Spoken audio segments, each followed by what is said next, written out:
Hi mga mare, meron tayong tanong regarding sa ating Mega Life. So ayan, ako 2 years ko na siyang tinitake at dito nagre-regulate yung mens ko talaga. Ayan, nag-take ako nito 2023 pa.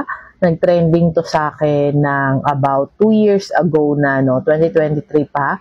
Pero hindi ko pa rin siya tinitigilan na everyday ko siyang i-take kasi maganda po talaga siya sa health, sa brain, ayan, sa heart, mayroon din po siyang ang tawag yan, benefits, no? Kaya maganda si Mega Life. Bukod sa pwede niyang mapababa ang ating testosterone levels, pati yung hormones natin ay napapaganda niya. So, yun yung kagandahan ng Mega Life natin, mga mare. Kaya kung gusto nyo rin, mag-check out na kayo. 2 years ko na siyang tinitake. Ako po ay Picos Warrior. Ayan. Check out nyo na lang mga mare ha. Ilalagay ko dito yung link. Ito yung aking tinitake ngayon, ha. Ayan yung banig.